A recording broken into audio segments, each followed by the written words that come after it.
같이 한번 기도하시겠습니다. 자비로우신 우리 아버지 하나님,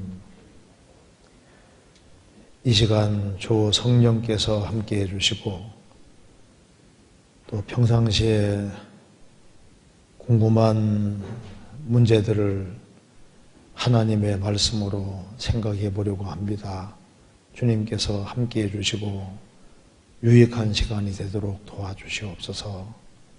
우리의 마음을 열어주시고 또 우리의 행보를 말씀 위에 굳게 세워주옵소서.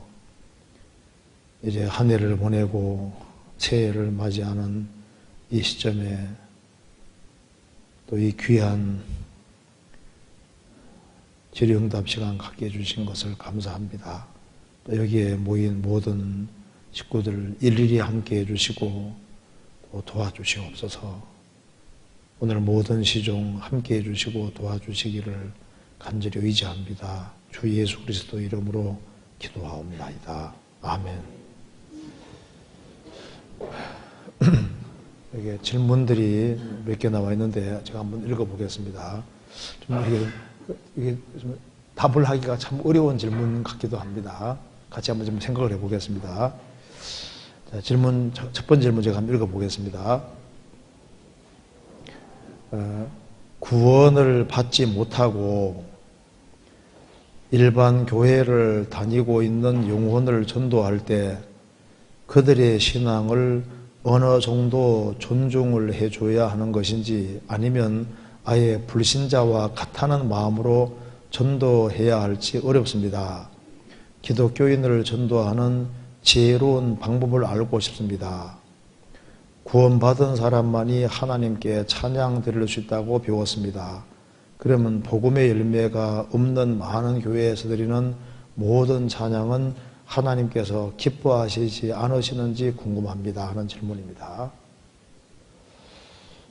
좋은 질문 같습니다.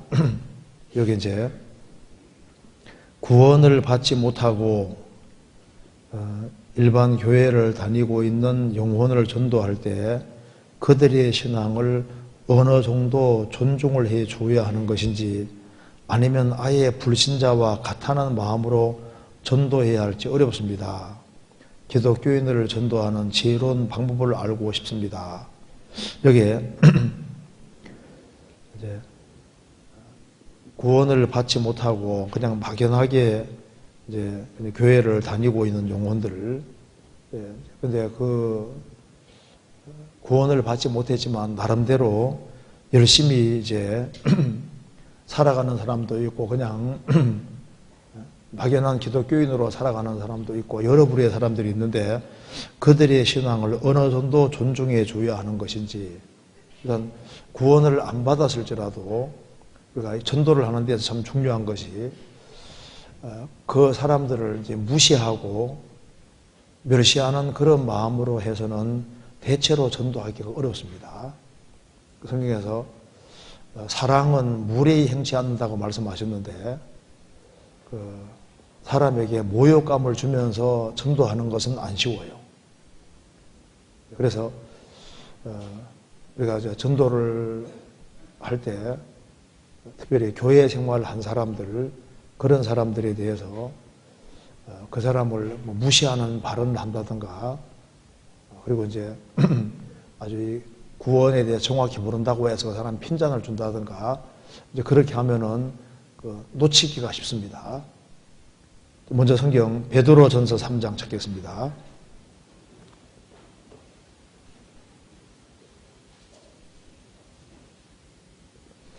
베드로전서 3장 15절. 너희 마음에 그리스도를 주로 삼아 거룩하게 하고 너희 속에 있는 소망에 관한 이유를 묻는 자에게는 대답할 것을 항상 예비하되 온유와 두려움으로 하고 선한 양심을 가지라. 이는 그리스도 안에 있는 너희 선행을 욕하는 자들로 그 비방하는 일에 부끄러움을 당하게 하려 함이라. 너희 마음에 그리스도를 주로 삼아 거룩하게 하고, 구원받으면은 예수님이 이제 우리 구세주인 동시에 주가 되셨습니다. 주인이 되셨습니다. 그래서 그리스도 예수를 주로 주인으로 삼아 거룩하게 하고 주님을 주인으로 삼고 살아가는 사람은 당연히 죄에서 구별되어 살게 됩니다. 그리고 이제 그리스도를 주로 삼고 살게 되면은 주변의 사람들이 알게 되는 거예요. 그래서 성경에 아브라함에게 주변 사람들이 말하기를 우리는 당신이 하나님과 함께 있는 걸 봤습니다라고 했습니다. 이삭에게도 우리는 하나님이 당신과 함께 하는 걸 봤다고 했습니다. 그래서 그리스도를 주로 삼고 살아가면은 그 사람은 진리 가운데 행하게 될 것이기 때문에 주변 사람들이 보고 야, 저 사람은 우리가 가지고 있지 못하는 그런 소망을 가지고 있구나 하는 걸 알게 되고 그래서 소망에 관한 이유를 묻는 자에게는 묻는 사람이 자연스럽게 생기게 됩니다. 그런 사람에게 또 대답할 것을 항상 예비하되 한때 예비하는 게 아니라 항상 예비하되 온유와 두려움으로 하고 그래서 이게 온유한 심령이 참 중요한 겁니다. 그래서 여기 이제 구원받지 못하고 일반 교회 다니는 영혼을 전도할 때 그들의 신앙을 어느 정도 존중해야 줘야 되느냐, 어느 존중해 줘야 되는 것이 맞습니다. 몰라서 나름대로 열심히 하는 사람들도 많이 있거든요. 그래서 온유한 마음, 그리고 두려움으로 하고 그 말은 혹시 그 사람 마음을 상하게 할 수도 있고 그리고 우리가 이제 전도할 때 마음문 열게 하는 게 참 중요하잖아요. 마음문 열게 해야 되는데 핀잔을 주고 뭐 그런 것도 모른다고 하고 이렇게 핀잔 주고 이렇게 하면은 오히려 그 사람이 전도되는 것을 막을 수도 있는 거예요. 우리가 우리 실수로 인해서 우리 잘못으로 인해서 그리스도께 다가오도록 해야 되는데 다가오는 것을 막으면은 그건 죄가 될 수 있는 거지 않습니까? 그러니까 우리가 주변 사람을 전도하는데 장애가 될 수도 있기 때문에 온유와 두려움으로 하고 그리고 선한 양심을 가지라. 그리스도인이 행동을 잘못하면은 다른 사람이 주님께 오는 것을 막을 수도 있는 겁니다. 그래서 여기 이제 전도를 할 때 제일 중요한 요소가 일단 서로 이렇게 구원 안 받은 사람, 뭐 아예 그냥 기독교에 대해 전혀 모르는 사람을 전도하는 아예 불신자들을 전도할 때나 또 교회 다니는 사람을 전도할 때나 매사에 조심해야 되는 것이 맞는 거예요. 그리고 이제 그 사람 자신이 구원을 받지 못했을지라도 나름대로 열심히 살아가는 사람들, 그런 사람들을 인격은 존중해줘야 되는 겁니다. 그리고 일단 전도에서 제일 중요한 것이 마음을 좀 열게 하는 것이 참 중요한 거예요. 마음을 열게 해야만 그래도 한마디로 들어갈 수 있는 거니까. 물론 예외는 있습니다. 그래서 기독교인을 전도하는 그 지혜로운 방법을 알고 싶다. 근데 제일 일단 필요한 것이 뭐냐면요. 일단 내가 이제 언행을 조심해야 되는 것은 맞는데 구원을 받지 아니한 일반 기독교인 같은 것을 기독교인을 전도할 때 일단 중요한 것이 일단 자기 간정이 참 중요한 거예요. 그래서 믿는 고로 말하노라 그 말씀대로 자기에게 믿어진 사실을 이렇게 자기가 구원받기 전에 상태를 얘기하고 이제 복음을 깨우치고 구원받은 이후에 어떻게 변화됐는지를 항상 간증은 얘기할 수 있거든요. 그러니까 이렇게 돼서 이렇게 구원을 받게 됐다고 하는 얘기를 쭉 하고 이렇게 변화된 걸 얘기를 하면요. 상대방은 그게 없으면 일단 부러운 거라고요. 그렇잖아요. 그래서 내가 믿어진 내용을 얘기해 주는 것이 일반 기독교인들에게는 굉장히 중요한 게 되는 겁니다. 그냥 아이고 말씀 들어봅시다 이렇게 가지고는 안 싶고 일단 내가 뭘 믿고 있는지 복음 내용 자체가 믿어져서 성령이 내게 오시고 내가 바뀌어지는 것 자체를 얘기가 되어지면은 일단 그것이 일단 효과 중에서 일단 큰 효과를 발휘하는 것이 일단 맞는 거예요. 그래서 예수님께서도 예수님 통해서 이렇게 고침받은 사람은 공개적으로 시인하게 만드신 겁니다. 그래서 마음으로 믿어 의에 이르고 입으로 시인하여 구원이 이른다는 말씀대로 마음에 믿어진 것을 공적으로 고백할 필요가 있는 거예요. 누구든 주변 사람에게 전도를 하기 위해서는 내 속에 믿어진 것을 감추고 있는 상태로 하는 것은 전도하기 어렵습니다. 그래서 믿어진 것을 얘기를 하는 것이 필요한 겁니다. 성경 고린도후서 4장 찾겠습니다. 13절 4장 13절 기록한 바 내가 믿는 고로 말하였다 한 것 같이 우리가 같은 믿음의 마음을 가졌으니 우리도 믿는 고로 또한 말하노라. 시편 116편에 기록한 바와 같이 내가 믿는 고로 말하였다. 구약시대의 말은 같이 신약시대 때도 우리도 같은 믿음의 마음을 가졌으니 구약시대와 똑같이 믿음의 마음을 가졌으니 우리도 믿는 고로 또한 말하노라. 그래서 믿는 고로 또한 말하노라. 근데 이제 이런 경우가 있습니다. 여기 질문 내용 중에 아예 불신자를 전도할 때 내가 믿고 구원받은 것을 간단하게 얘기를 하는 건 좋은데 아예 불신자 같은 경우는 일단 길게 얘기해주면 보통 손해봅니다.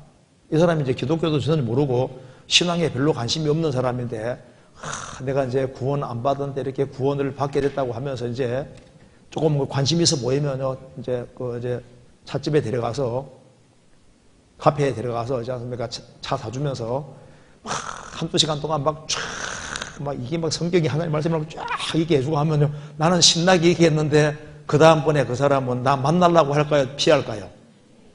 대체로 피합니다. 제가 미쳤구나 하면요, 이제 서로를 피한다고. 그러니까 여기 질문 내용 속에 아예 불신자인 사람에게는 물론 한 번 접촉하고 안 할 사람 같은 경우는 길게 얘기할 필요가 있겠지만은 아예 불신자인데 접촉을 자주 하는 사람은 자신이 믿고 구원받은 사람이라는 걸 간단하게 말하고 그 다음에 조금씩 얘기해주고 빠지는 게 잘하는 거예요. 성경에 이런 내용이 나와 있다 하고 뭐 얘기하면 더 하려면 이제 조금 얘기해주고 뭐 또 좀 관심 있어 보이니까 막 길게 쫙 얘기하면요, 미쳤다는 마음이 들면은 생각 들면 전도하기 좀 안 쉽거든. 그러니까 조금 얘기해주고 나도 잘 몰라 하고 오히려 빠지는 게 좋고, 그래서 조금씩 얘기하는 가운데 나중에 난 잘 모르니까 말씀 들어보자 이렇게 하면 또 전도하기가 유리하거든요. 그런데 이제 기독교인 같은 경우는 교회 생활은 나름대로 열심히 하는데 확신이 없는데 한 사람이 구원을 받고 난 다음에 너무너무 좋아하면서 자기 구원받은 관정을 얘기하고 이제 이렇게 막 주변 사람 전도 얘기하면요, 일단 부럽다니까요. 그런 사람 같은 경우는 일단 내 확실한 간증은 전도하는데 상당한 유익이 있고 도움이 되는 거예요. 그럼 유익이 됩니다. 그래서 이제 구원을 안 받은 사람이지 않습니까? 교회 생활을 오래 하지만은 구원 안 받은 사람 같은 경우에 진리에 조금이라도 관심 있는 사람은 이제 이 사람이 구원받는 게 확실하고 너무 열심히 바르게 살아가면요, 이제 궁금해하고 같은 신앙을 가지려고 하는 그런 마음을 갖는 일이 있습니다. 그리고 이제 전도를 하는 데 있어서 이제 중요한 것이 성경 시편 51편 보시겠습니다.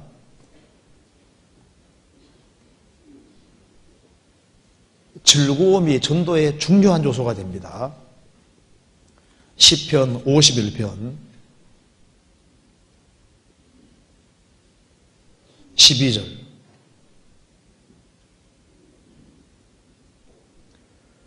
주의 구원의 즐거움을 내게 회복시키시고 자원하는 심령을 주사 나를 붙드소서.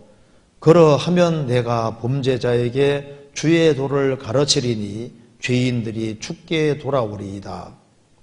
주의 구원의 즐거움을 내게 회복시키시고, 다윗이 죄를 지었을 때 구원의 즐거움이 깨졌습니다. 구원의 즐거움이 깨진 상태로는 전도하기가 어려워요. 근데 구원의 즐거움이 죄에서 정말 돌이키고 회개해서 구원의 즐거움이 회복이 되고 내 마음속에 기쁨과 즐거움이 있으면은 기쁨과 즐거움이 있는 속에서 간증이 되어지고 그리고 기독교인보다 내가 더 확실한 기쁨을 가지고 확실한 소망 가지고 살아가면은 일단 부러운 마음이 생기도록 되어 있습니다. 말은 안 해도 부러운 마음이 생기게 되어 있고 그리고 그것이 전도하는데 중요한 요소가 되는 겁니다. 일단 전도하려면은 내가 다른 사람보다 일단 우위에 있어야지 전도하기가 쉽거든요. 다른 사람은 재산은 많은데 나는 기쁨을 가지고 있다. 더 행복해 한다. 그럼 그게 부러운 거라니까요. 그래서 구원의 즐거움을 내게 회복시키시고 자원하는 심령을 주셔서 나를 붙들어서 자원하는 심령, 구원의 즐거움이 회복되고 이제 이 얘기를 꼭 해주고 싶은 마음이 막 올라와서 해주는 경우 있잖아요. 의무감으로 하는 거하고 정말 중심에서 올라와서 저 사람은 정말 불쌍한 마음 가지고 이렇게 마음이 올라와서 하는 건 다릅니다. 그래서 사람 마음을 움직이는 것은 지성이 가면 머리가 움직이는 거예요.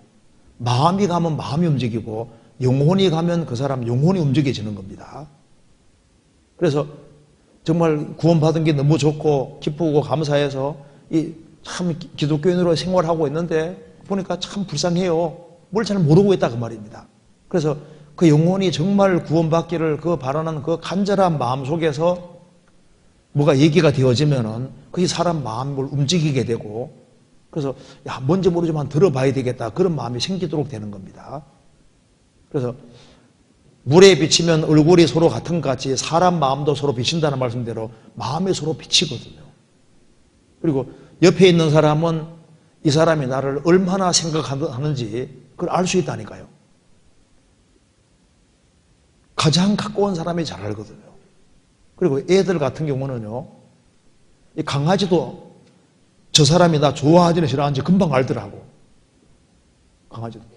그리고 애들은요, 특별히 저 사람이 나를 좋아하는지 싫어하는지 그걸 눈치가 애들이 굉장히 빨라요. 근데 무딘 건 어른이거든요. 어른은 그렇게 자기 싫어하는데 그 어른은 양심이 묻어져가지고 빨리빨리 못 알아차리는 경우도 있는데 이 마음이라는 것 자체가 이상하게 이게 서로 통하는 것이 있습니다. 그래서 사람 마음을 움직이는 것은 사랑이 사람 마음을 움직이는 거예요. 그래서 일단 간증이 확실하고 그리고 구원의 기쁨과 즐거움이 있고 그리고 야, 저 사람이 내 영혼을 생각을 하고 있구나. 나를 좀 불쌍히 여기고 있고 내가 뭔가를 못 깨달았기 때문에 정말 내가 뭔가를 바르게 깨닫고 살기를 원하는구나. 이제 이런 그 간절한 마음이 있는 걸 보면요. 그 마음이 움직일 수 있게 되어 있습니다. 그래서 자원하는 심령을 주사 나를 붙들어서 그 속에서 올라와서 중심에서 올라와서 이렇게 이제 올라오는 그 속에서 말씀이 되어지면은 그러하면 내가 범죄자에게 주의 도를 가르치리니 죄인들이 죽게 돌아오리이다. 구원의 즐거움이 회복되고 자원하는 심령이 있고 그리고 이제 진리 가운데 행하면은 그 속에서 범죄자에게 주의 도를 얘기를 하면은 그게 이제 불신자들에게 영향을 미치게 되고 죄인들이 죽게 돌아오리이다. 그래서 여기 인격은 존중해 줄 필요가 있습니다. 그래서 죄인을 대할 때는 이제 기술이 필요하거든요. 예수님께서도 사마리아 여자 전도할 때하고 요한복음 3장에 요한복음 3장에 니고데모 전도할 때 다릅니다. 니고데모에게는 거듭나야 되겠다. 그 어려운 걸 딱 얘기했지 않습니까? 근데 사마리아 여자에게는 그 얘기를 안 했습니다. 사마리아 여자에게 거듭나는 거 얘기하면 무슨 말인지를 모르는 거예요. 종교가에 속하는 니고데모는 이제 이스라엘의 관원이기도 하고 성경을 많이 아는 사람이니까 주님께서 거듭나는 문제를 딱 거론하신 겁니다. 교회 생활도 한 번도 안 한 사람에게 거듭나는 얘기하면 도대체 뭐가 뭔지를 모르잖아요. 그래서 그 사람 분량과 상태에 따라서 적절하게 말을 하는 것이 필요하고 그래서 기술이 필요한데 그걸 어디서 배우느냐? 교제 가운데서 배워요. 교제 안에 있다 보면 저런 사람에게는 저렇게 해서 전도하네. 이런 사람이 이렇게 하니까 전도하네. 그런 거 보고 여러 가지 방법 같은 걸 배울 수가 있는 겁니다. 그러면 그리고 또 한 가지는 주님이 또 그때그때마다 지혜 주시는 것이 있어요. 지혜를. 그래서 아예 불신자를 접할 때 자기도 모르게 미리미리 신앙생활 잘하고 이렇게 평소 잘하고 있으면요, 그때 맞게끔 적절하게도 주님이 해주시는 것이 있습니다. 그래서 사람이 사용이 되는 거거든요. 또 교회 생활을 오래 한 사람도 그때그때마다 주시는 주님 지혜가 있는 거라고요. 그래서 정답이 완전히 정해진 것이 아니라 너는 범사에 그를 인정하라. 그리하면 내 길을 지도하시리라 말씀대로 주님을 앞세우고 살아가면은 주님이 사람을 도구로 사용하시는 거예요. 도구로. 누구든지 이런 것 자기를 깨끗하게 하면 귀히 쓰는 그릇이 되어 주인의 쓰심이 합당하며 모든 선한 일에 예비함이 되리라. 자기도 모르게 쓰임을 받게 되는 거라고요. 예비함이 됩니다. 그래서 특별히 이제 기독교인을 전도할 때 보통 교회 생활 열심히 하는 사람에게는 충분히 붙잡고 얘기를 하는 것도 필요해요. 특별히 이제 믿는 문제에 관심 있는 사람은 충분히 얘기할 것도 필요합니다. 근데 아예 불신자들, 그런 사람은 길게 얘기하면 대체로 손해보거든요. 교회 생활 열심히 하는 사람 자기가 기뻐가지고 열심히 하면 부럽거든요. 그런데 교회 생활 안 하는 사람이 그 사람이 너무 열심히 이제 하고 막 성경 충분히 얘기하고 하면요, 쟤는 미쳤구나 이 생각하지 부러워하지는 않는다고. 근데 기독교인들은 열심히 신앙생활 하는 기독교인들은요, 그런 사람 부러워하거든요. 내가 없는 걸 가지고 있네. 그러니까 그 간증과 확실하게 살아가는 것들, 그리고 그 사람을 정말 불쌍히 여기는 마음, 이런 것들이 그 교회 생활하는 사람들에게는 상당히 영향력을 미치게 되는 겁니다.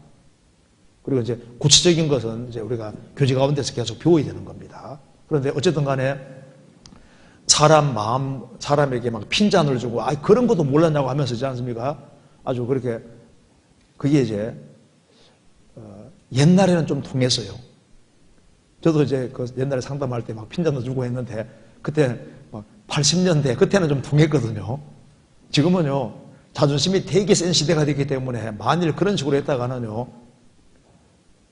전도문을 완전히 막을 수도 있습니다. 그래서 그 변칙이 규칙이 되면 안 되거든요. 예외적으로 아주 변칙적인 것을 했는데 먹혀 들어간다. 근데 그걸 일반화시키면 큰일 납니다. 예외적으로 이제 그런 경우가 있을 수 있는데, 제가 한 번은요, 소양관에서 어떤 분이 이제 공부를 꽤 많이 하신 분인 거예요. 그래가지고 집에 말씀 듣고도 픽픽픽 웃는 거예요. 그래서 이분 보니까 좋게 얘기해가지고는 안 먹혀들겠더라고.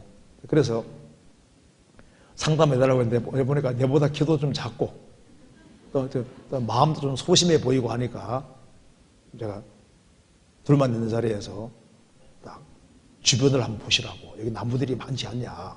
이거 누가 만들었냐. 이거 하나님 계신 걸 잘 인정 안 하려고 말씀을 다 듣고도. 그래서 제가 좀 소리를 크게 해서 이거 누가 만들었느냐. 잘 보시라고. 이거 나무들 이렇게 저절로 오냐. 하나님 만드신 거냐 하고 딱 보면서 있지 않습니까? 눈을 똑바로 뜨고 그 사람 얼굴을 딱 쳐다보면서 저절로냐? 정말 만드신 거냐? 솔직히 얘기해보라고 이렇게 소리를 크게 딱 하니까 만들어진 거죠. 누가 만든 거냐고 물으니까 하나님이요. 하나님 계시냐 안 계시냐 물으니까 하나님 계셔요. 그래 지금까지 들은 거 다 맞는 얘기가 아니냐 하니까 맞아요. 잘 들어보시라고. 그래서 말씀 듣고 구원받았다더라고. 근데 그걸 저는 아무에게나 하면 안 되잖아요. 아무에게나. 너무 딱 쳐다보면서 얘기하면 나 위협 주는 거야. 이 사람 보기에 나중에 문제 크게 생길 수도 있습니다. 그런데 예외적인 것을 규칙으로 삼으면 안 돼요. 평상시에 조심해야 됩니다. 조심해서 전도를 하고 그렇게 해서 해야 되는데, 누가 억세게 전도했다. 근데 그 억세게 했다고 해서 그 사람에게 먹힐지 몰라도 다른 사람이 안 먹힐 수 있습니다. 그래서 성경의 원칙을 가지고 상상하고 그때마다 주님 지혜 구하는 게 좋을 거예요. 그리고 이제 여기에 구원받은 사람만이 하나님께 찬양 드릴 수 있다고 배웠습니다. 그러니까 구원받은 사람만이 진정으로 주님 받으실 만한 찬송을 드릴 수 있는 겁니다. 그럼 성경 찾아보겠습니다. 이사야 38장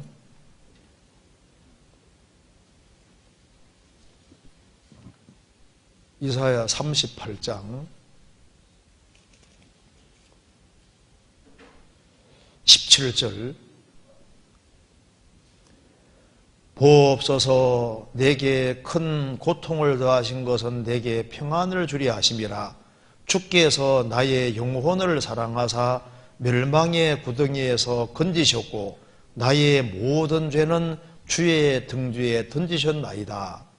음부가 주께 살이하지 못하며 사망이 주를 찬양하지 못하며 구덩이에 들어간 자가 주의 신실하심을 바라지 못하되 오직 산자고 산자는 오늘날 내가 하는 것과 같이 주께 감사하며 주의 신실을 아비가 그 자녀에게 알게 하리이다.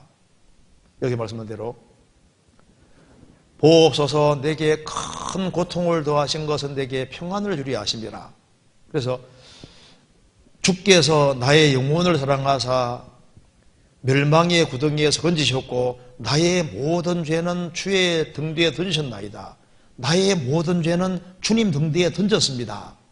그래서 이 죄를 사함받은 사람, 죄짐을 벗은 사람, 그런 사람은 진정으로 찬송할 수 있는데 음부는 주님께 살해하지 못하고 사망이 주를 찬양하지 못하며 구덩이에 들어간 자가 주의 신실하심을 바라지 못하되 지옥 들어간 사람이 찬송할 수 없잖아요. 오직 산자고 산자는 오늘날 내가 하는 것 같이 주께 감사하며 주의 신실을 아비가 그 자녀에게 알게 하리이다. 그래서 구원을 받은 사람은 진정으로 찬양할 수가 있는 겁니다. 그래서 구원을 여기에 받은 사람만이 진정으로 찬양할 수 있다. 이 말이 맞죠. 그래서 구원을 받지 아니한 사람, 그런 사람은 주님께서 원하시는 찬송을 할 수가 없습니다. 그래서 요한계시록 14장에 보면은 7년 혼란 속에서는 이스라엘 사람 중에 구원받은 사람만이 어린 양의 노래를 부를 수 있다고 했습니다. 은혜 시대 때는 주님 피로 구원받은 사람만이 정말 어린 양 예수님의 노래를 부를 수 있고 7년 혼란 속에 들어가서는 유대인들에게 구원의 기회 주시는데 유대인 중에 구원받은 사람은 하나님께 찬송할 수 있는 겁니다. 그래서 하나님이 받으시는 진정한 찬양은 구원을 받고 난 이후에 구원받은 사람이 하는 찬송을 주님 받으시는 찬송이 되는 거지 않습니까? 그리고 성경에 분명히 말씀하시기를 믿음이 없이는 하나님을 기쁘시게 하는 것이 불가능하다고 못을 딱 받고 있습니다. 그러면 구원 안 받은 사람은 참된 믿음이, 생명 있는 믿음이 없는데 하나님께서 그들의 삶도 기뻐할 리가 없고 찬송도 기뻐할 리가 없잖아요. 히브리서 11장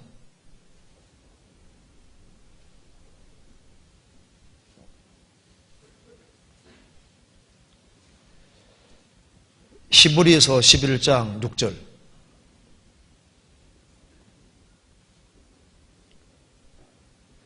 믿음이 없이는 기쁘시기 못하나니 하나님께 나아가는 자는 반드시 그가 계신 것과 또한 그가 자기를 찾는 자들에게 상 주시는 이심을 믿어야 할지니라. 믿음이 없이는 기쁘시기 못하나니, 이렇게 믿음이 없이는 기쁘시게 하는 것이 불가능하다 그래 되어 있습니다. 하나님을 기쁘게 하는 것이 아예 불가능하다고 써놨습니다. 믿음 있는 사람을 하나님이 기뻐하시는 거예요. 창세기 28장 보면은 에서가 이제 가나안 사람의 딸들을 취했는데 이 가나안의 딸들이 아버지 이삭을 기쁘게 못했다고 했습니다. 이삭은 믿음의 사람이기 때문에 이 가나안 딸들이 이방 딸들이기 때문에 이삭을 기쁘게 못하는 거예요. 그것처럼 구원받지 아니한 사람은 우리 이삭 대신 예수님, 이삭은 예수님의 그림자입니다. 예수님을 구원 안 받은 사람이 예수님을 기쁘시게 할 수 있느냐? 기쁘시게 할 수 없는 거예요. 그 사람은 주님께서 구원받는 걸 보시고 기뻐하시는 겁니다. 복음 받아들이는 걸 주님 기뻐하시는 거예요. 성경 창세기 28장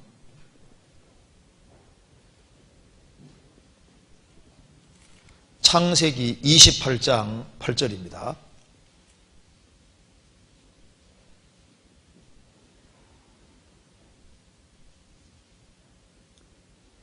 에서가 또 본즉 가나안 사람의 딸들이 그 아비 이삭을 기쁘게 못하는지라. 가나안 사람의 딸들이기 때문에 이삭을 기쁘게 못했습니다. 마찬가지로 중생하지 아니한, 거듭나지 아니한 사람들이 주님을 기쁘시게 할 수 있느냐? 기쁘시게 할 수 없습니다. 그래서 여기에 구원을 받은 사람만이 하나님께 찬양 드릴 수 있다. 이거 하나님이 받으실 만한 찬양을 드릴 수 있다 그 말입니다. 불신자들도 하나님께 찬송을 하지 않습니까?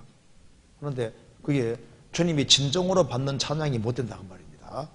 그러면 복음의 열매가 없는 많은 교회에서 드리는 모든 찬양은 하나님께 기뻐하지 않으시는지 궁금합니다. 복음을 깨닫지 않고 구원을 안 받은 사람이 찬양 드리는 찬양뿐 아니라 설교들 이런 것이 나중에 구원받는 계기가 될 수 있는 겁니다. 초대교회 당시에 바울 사도가 전도할 때 그 유대인들이 로마 각지에 흩어져 살면서 유대인들이 모이는 곳마다 회당들을 세웠습니다. 회당들을 세워놓고 거기에서 이제 성경을 카피해 가지고 성경을 안식일마다 읽고 외우고 하나님께 찬송했거든요. 그들이 구원받은 상태는 아니었지만은 그들이 하나님께 열심히 하고 찬송하고 설교 말씀 배우는 이 모든 것이 바울 사도가 전도해서 그들이 구원받는 다 계기가 된 거예요. 사실 성경에 대해서 완전히 무지하고 찬송에 대해 전혀 무지한 사람보다는 설교 말씀도 많이 듣고 찬송도 많이 불러본 사람이 나중에 구원받는 데 훨씬 유리하거든요. 그런 것이 물어 돌아가는 게 아니다 그 말입니다. 그래서 여기에 구원을 받지 아니한 상태에서 사람들이 성경에 대해서 열심히 듣기도 하고 또 찬송도 열심히 하고 그런 것이 다 구원받는 데 좋은 계기가 될 수 있는 거예요.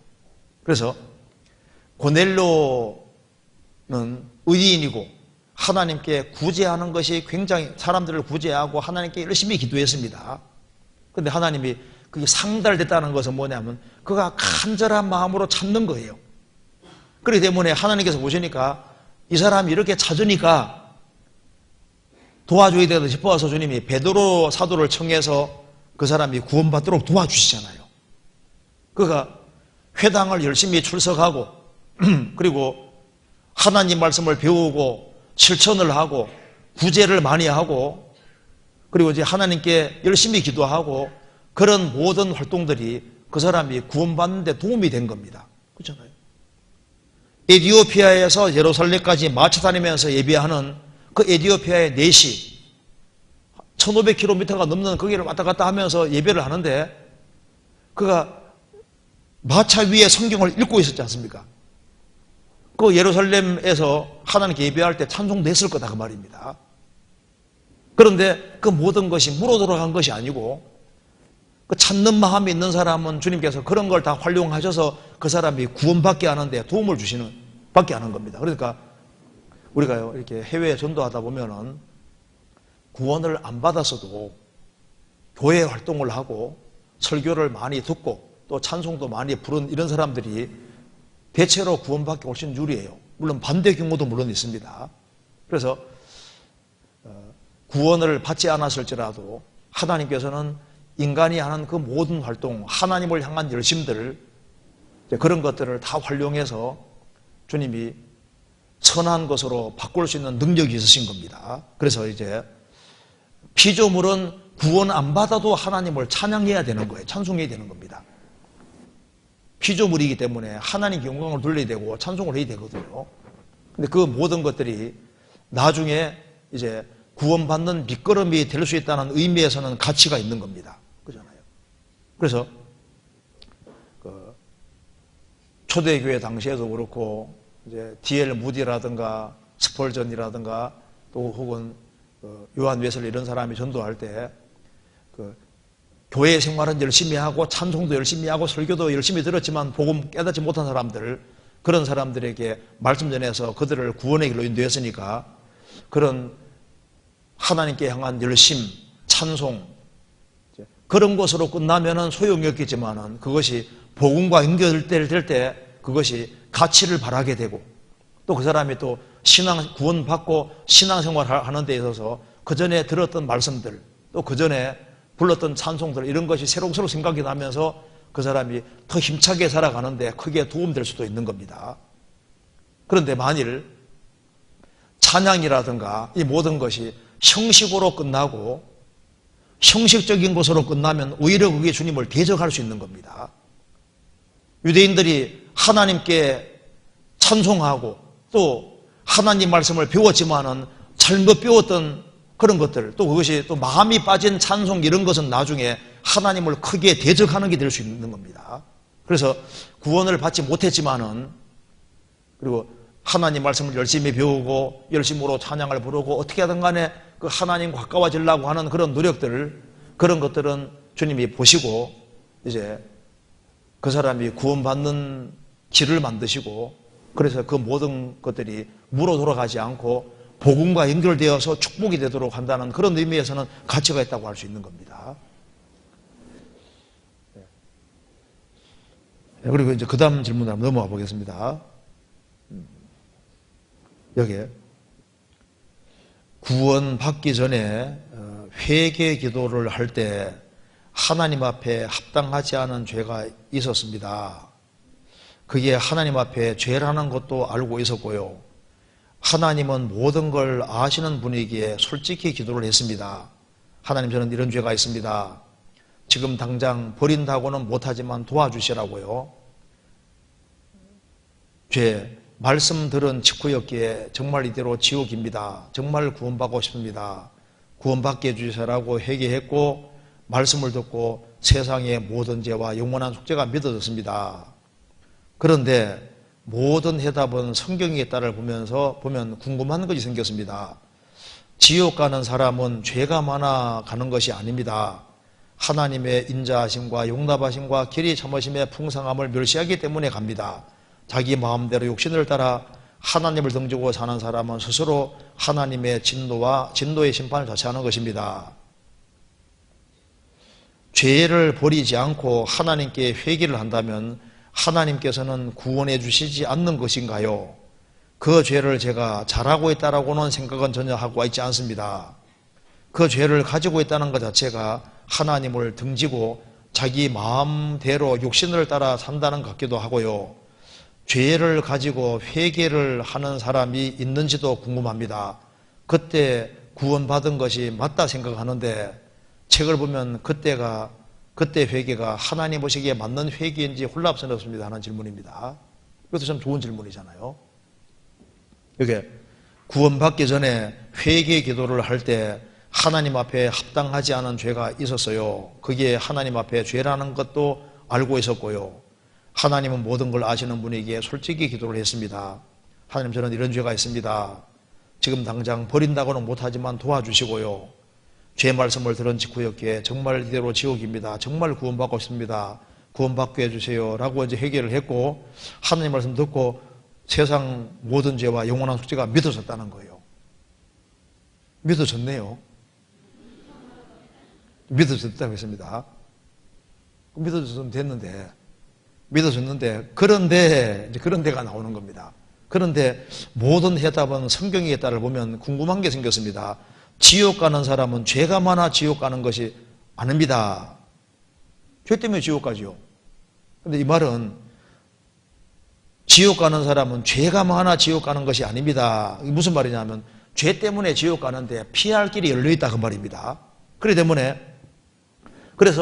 때문에 죄가 많아 지옥 가는 것이 아니라고 말하는 겁니다. 사함받을 길이 있기 때문에 말하는 겁니다. 그래서 회개하고 복음 믿으면은 죄에서 해방될 수 있기 때문에 지옥 가는 사람은 죄가 많아 지옥 가는 것이 아니라고 이렇게 책에 나와 있다 그 말입니다.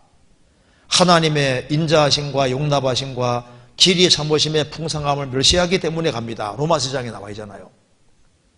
다만 내 고집과 회개치 아니하는 마음을 따라 진노의 날 곧 하나님의 의로우신 판단이 나타나는 그날이 말 진노를 내게 선도다. 고집 부릴수록 진노가 점점 쌓여간다는 겁니다. 그러니까 죄가 많은 것이 문제가 아니라 회개치 않는 것이 더 큰 문제다 그 말입니다. 자기 마음대로 육신을 따라 하나님을 등지고 사는 사람은 스스로 하나님의 진노와 심판을 자는 것입니다. 그래서 구원을 거절하고 복음을 거절하고 복음 배척해서 지옥 간다 그 말입니다. 그래서 배척하는 사람은 배척하는 죄 때문에 망하는 것이 맞다 그 말입니다. 그런데 여기 이제 죄를 버리지 않고 하나님께 해결을 한다면 하나님께서는 구원해 주시지 않는 건가요? 이제 이게 질문이, 그 전에 내가 죄는 인정했는데 내가 죄를 완전히 버린 건 아닌데 나 좀 살려주셔 해서 이제 믿어주고 구원 받았는데, 그런데 그때 아주 죄를 완전히 깨끗하게 싹 버리고 정말 회개했어야지 구원해 주는 것이 아니었느냐, 책 보고 이제 그런 생각이 들었다는 것 같습니다.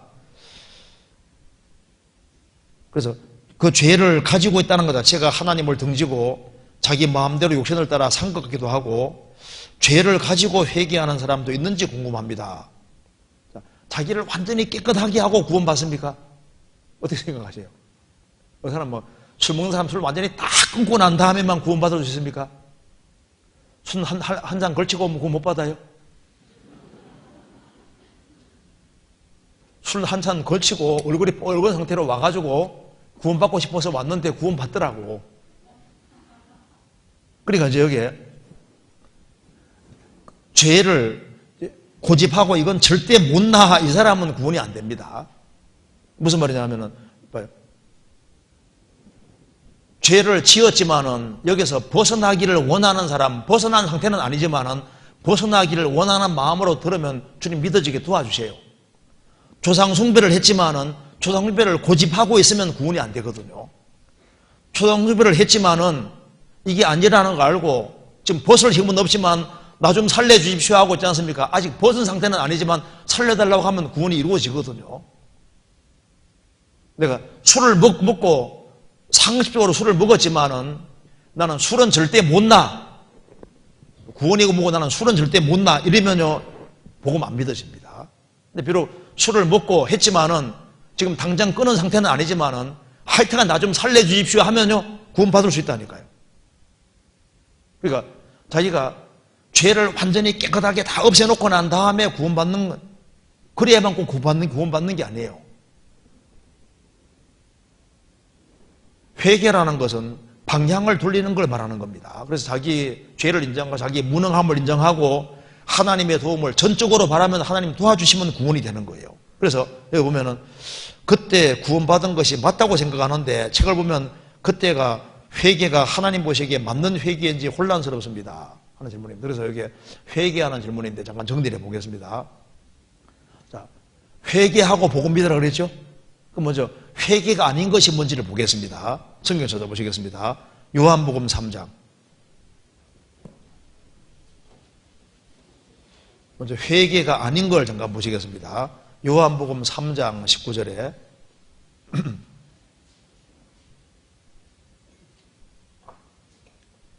(3장 19절) 그 정죄는 이것이니, 이 말은 사람이 정죄받고 멸망받아야 될 이유는 바로 이것이라고 탁 찍어서 얘기했습니다.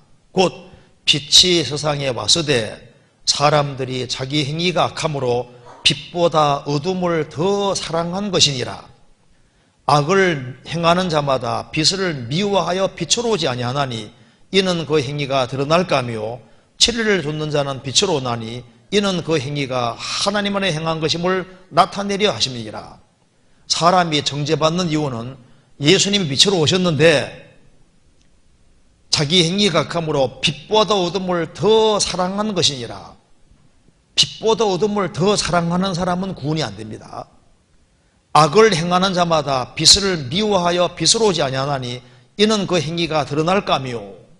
그래서 이 죄를 고집하고 어둠을 더 사랑하는 사람은 빛으로 안 옵니다.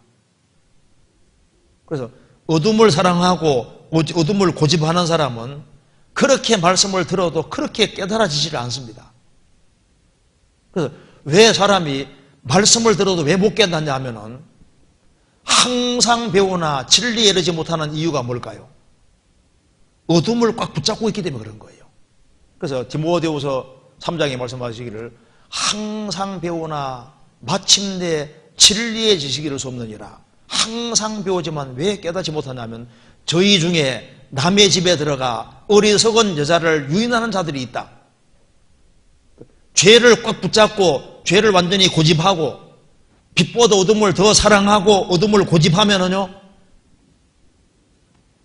어릴 때부터 성경을 배우고 집회를 그렇게 많이 듣고 해도 안 깨달아지는 거예요. 그거는 회개가 아닌 겁니다. 그리고 예수님이 마태복음 13장에서 말씀하시기를 너희가 듣기는 들어도 깨닫지 못할 것이요 보기는 보아도 알지 못하리라. 이 백성들의 마음이 완악하여져서 그 귀는 듣기에 둔하고 눈은 감았으니, 마음이 완고하고 악한 사람은 쉽게 말하면 마음이 길바닥 같은 사람이 있습니다. 예수님의 씨 뿌는 비유를 배우라 그랬죠. 마음이 길바닥 같은 사람은 씨가 들어갈 자리가 없는 거예요. 마음이 아주 강팍하고 완고한 사람이 있습니다. 마음이 좋은 밭처럼 밭이 잘 갈려져서 부드럽고 씨를 잘 받을 수 있는 그런 마음이 되어야 되는데, 마음이 강팍하고 완고한 것은 회개가 아닙니다. 이 세대를 무엇으로 비하하고, 옆에서 막 사람이 통고하고 막 애통해하면 가슴이 찡한 게 정상이잖아요. 슬퍼야 정상이고, 춤추면은 기쁜 마음이 올라와야 정상인데, 무덤덤하고 무감각하고 그렇게 강팍한 사람이 있다니까요. 그런 건 회개가 아닙니다. 그리고 어떤 사람이 회개치 않는 사람이냐 하면은 제일 문제 중에 문제가 이게 무관심한 사람인 거예요. 무관심. 상담받을 때도 제일 상담받기 어려운 사람이 누구냐 하면요, 얘기해 보세요. 들어볼게요. 아무 관심이 없어요. 관심이 없는 사람은 수십 년 들어도 구원이 안 됩니다. 그래서 영생과 영혼에 대해서 관심이 없고 자기 영원한 운명에 대해서 관심이 없는 사람, 그 사람 아무리 말씀 들어도 구원이 안 됩니다. 또 그 사람은 바위 위에 있다는 거, 바위가 있고 위에는 흙이 얇은 돌밭입니다.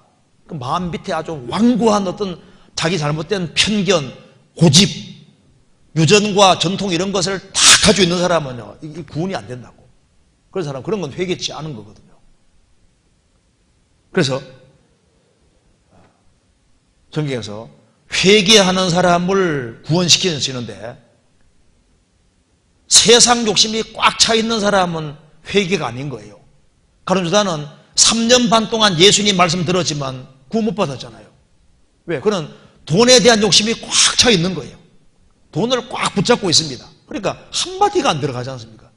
3년 반 동안 말씀 들었는데 안 들어가잖아요. 그러니까 뭐가 회개치 않는 거냐 하면은 세상 욕망에 꽉 붙잡혀 있고, 그리고 세상 죄에 꽉 붙잡혀 있고, 세상 것에 붙잡혀 있고, 그리고 마음이 완고하고 강팍한 거, 이런 것은 회개가 아니다 그 말입니다. 회개라는 건 뭐냐 하면은 비록 죄를 지었을지라도 자신의 죄를 인정하고 하나님께로 돌아오는 것이 회개인 거예요. 하나님께. 그러니까 회개란 말, 메타노이아는 방향을 바꾼다 그 말입니다. 이 상태는 멸망이기 때문에 거기서 방향을 돌이키고 빈손 들고 십자가 앞에 나오는 것이 회개하는 거예요. 그래서 누가복음 15장 보면 탕자가 아버지를 떠났지 않습니까? 두 번째 아들이 미리 유산을 받아서 떠났습니다. 허랑방탕하며 돈을 엉뚱한 데 사용해서 빈들터리가 돼서 나중에는 남의 집에서 쥐엄열매, 그러니까 이게 돼지를 키우면서 쥐엄열매 먹는 신세가 되었습니다. 그래서 우리 집에는 하인도 많은데 잘 먹고 잘 사는데 나는 여기서 줄여 죽는구나. 이들이 죽을 수야 없지. 그리고 이제 일어나서 아버지께 돌아가니라. 아버지께 돌아가는 것이 회개인 거예요. 탕자가 아버지 품에 안기는 것이 회개다 그 말입니다. 그래서 자기의 죄를 고집하고 있으면은 회개가 아니라 자기의 죄를 고집하지 않고 자기 죄를 뒤로하고 십자가를 붙잡는 것이 진짜 회개인 거예요. 잘못된 교리를 붙잡지 않고 자기 선행을 붙잡지 않고 그리스도를 믿고 그리스도 붙잡는 것이 그게 회개와 신앙이잖아요. 세상 욕심을 뒤로하고 하나님께로 돌아오는 것이 회개입니다. 그래서 회개하는 사람은 그리스도의 공도가 믿어지고 그리스도 공도가 믿어진다는 것은 회개했다는 증거가 되는 거예요.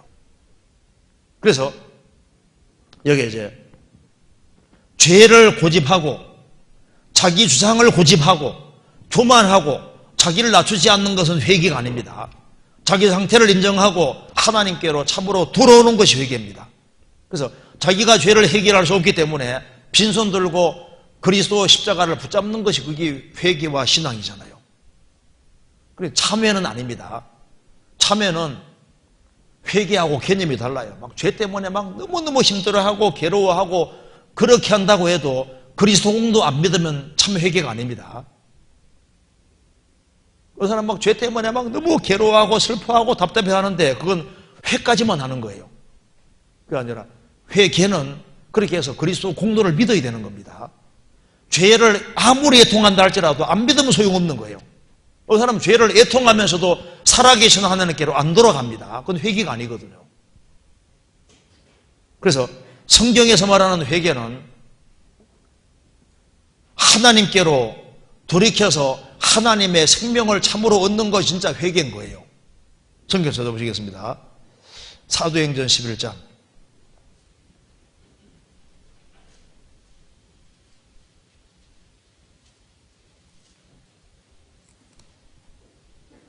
사도행전 11장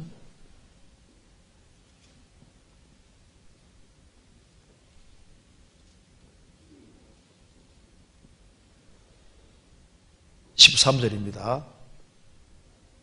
그가 우리에게 말하기를 천사가 내 집에 서서 말하되 내가 사람을 요바에 보내어 베드로라는 시몬을 청하라.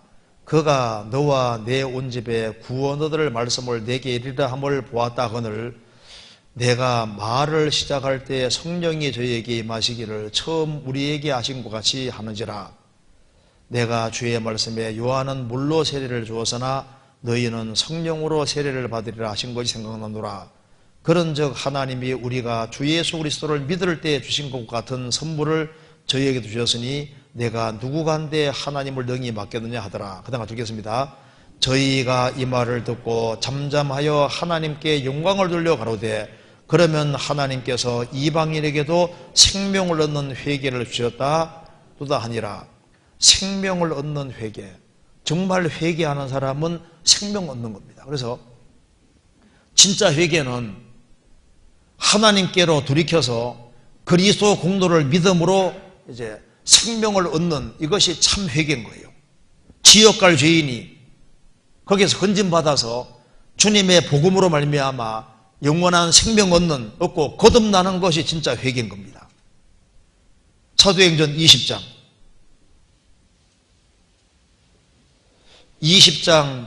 21절 같이 읽겠습니다. 유대인과 헬라인들에게 하나님께 대한 회개와 우리 주 예수 그리스도에 대한 믿음을 증가한 것이라. 이거 보시겠습니다. 여기에 내가 있다 해봅시다. 여기 하나님이 계십니다.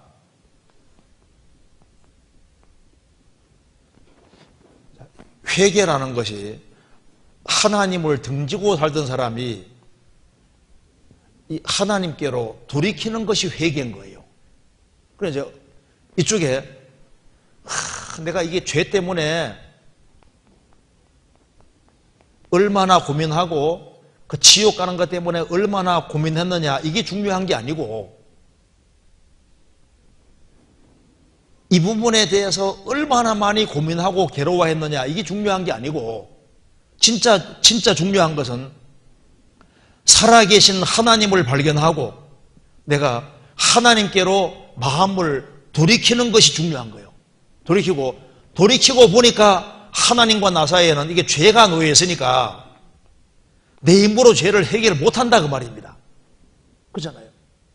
해결 못하니까 이 죄를 해결할 수 있는 길은 그리스도의 십자가밖에 없다. 이걸 깨닫는 것이 이것이 회개와 믿음이잖아요. 그런데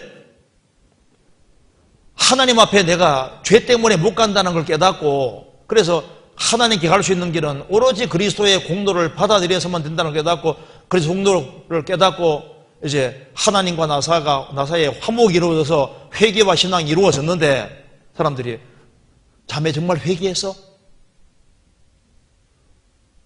지옥 가는 것 때문에 얼마나 고민해서 나 지옥 가는 때문에 그렇게 고민 많이 안 했는데 헤이 회개 안 했구먼. 이쪽에 자기가 죄 짓고 지옥 가는 것 때문에 고민을 많이 그래야만 구원받습니까? 하나님께 대한 회개다 그 말입니다. 그러니까 하나님을 등지고 살던 사람이 인간이 짓는 제일 큰 죄가 하나님을 등지고 사는 게 제일 큰 죄인 거예요. 하나님을 등지고 멋대로 사는 사람이 이제 하나님 계신 걸 깨닫고 하나님께로 돌이키는 것이 회개라고. 돌이켜서 이제 하나님 계신 걸 깨닫고 나니까 이제 하나님 앞에 가야 되는데 갈 수가 없잖아요. 죄 때문에. 갈 수가 없으니 어찌할꼬. 그러니까 하나님 앞에 못 간다는 걸 깨닫는 게 중요한데 지옥 가는 것 때문에 얼마나 고민했느냐. 이렇게 해야지 구원받냐 그 말입니다. 그게 아니라 하나님 계신 것이 발견되는 게 훨씬 중요한 거예요. 하나님 계신 것이 확실하고 하나님 앞에 가야 되는데 이게 죄 때문에 갈 수가 없으니 어찌할꼬. 그러니 내가 착한 일을 해서도 죄를 해결할 수 없고 율법책에서도 안 되고 방법이 없으니까 이제 방법은 하나님이 그리스도 보내주셨고 그리스도가 완전히 용서해 놓은 이것을 받아들이는 길밖에 없으니까 그래서 하나님께 대한 회개와 주 예수에 대한 믿음이다 그 말입니다. 그래서 영생은 곧 유일하신 참 하나님과 그의 보내신 자 예수 그리스도를 아는 것이 너희들이 되지 않습니까? 그런데 이제 아니 그 죄 때문에 고민을 얼마나 많이 해서 나 지옥 가는데 가는 것 때문에 고민 그렇게 많이 안 했는데 지옥 가는데 고민도 안 하고 어떻게 구원받냐고. 그럼 지옥 가는 것 때문에 고민 안 하고 구원받을 수 있어요 없어요? 받을 수 있죠. 지옥 가는 것 때문에 고민을 많이 해야지 구원받냐고. 제일 큰 죄가 하나님을 모르는 게 제일 큰 죄예요. 하나님 모르고 하나님 등지고 사는 게 제일 큰 죄인 거예요. 짜잘한 죄가 문제가 아니라 하나님을 등지고 사는 게 제일 큰 죄고 그래서 하나님께 돌이키고 하나님 계신 걸 깨닫고 하나님께 돌이키고 하나님 앞에 가야 되는데 내가 못 가는 것이 죄가 막혀서 못 가니까 어찌할꼬. 그러니까 예수님 공로가 딱 받아들일 때 이 회개와 신앙이 이루어지게 되는 겁니다. 그렇잖아요. 그래서 하나님께 대한 회개와 주 예수 그리스도에 대한 믿음을 증거한 것이라. 그래서 하나님께 돌이키고 그리고 이제 예수님에 대한 확실한 신앙을 가질 때 생명 얻는 회개가 이루어지게 되는 겁니다. 그래서 사도행전 3장 찾겠습니다. 사도행전 3장 19절에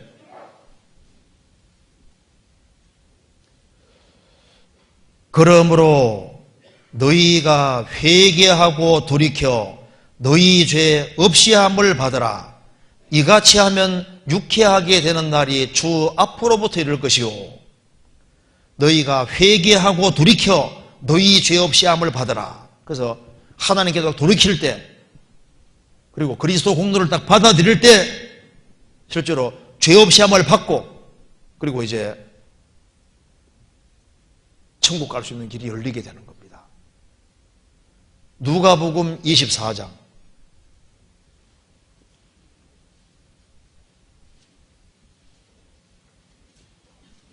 누가복음 24장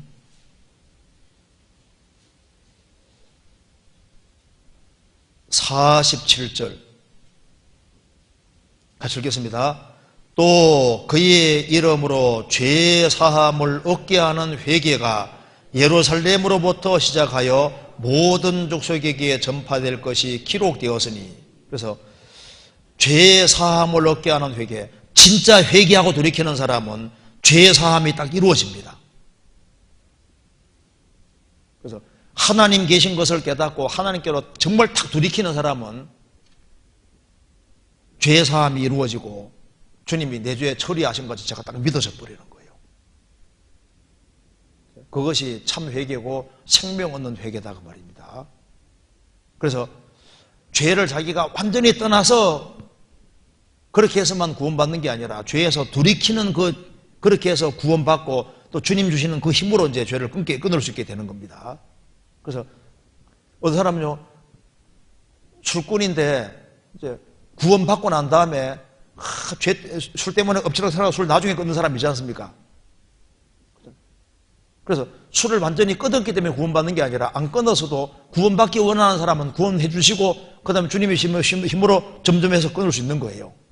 그래서 죄를 완전히 끊어서 구원받는 게 아니라 참으로 돌이키면 주님이 그 사람을 구원해 주시고 성령의 능력으로 시간 지나가면 끊게 만들어주는 일이 얼마든지 있습니다. 그래서 죄를 완벽히 끊어야만 구원받는 그런 건 아닌 거예요. 이거 이해되시죠? 그리고 이제 구원받고 난 다음에 우리가 생활 속에서 하나님 아들로서 격길로 갈 때 돌이키는 것도 성경에서 회개라고 말씀하셨습니다. 사도행전 요한계시록 2장.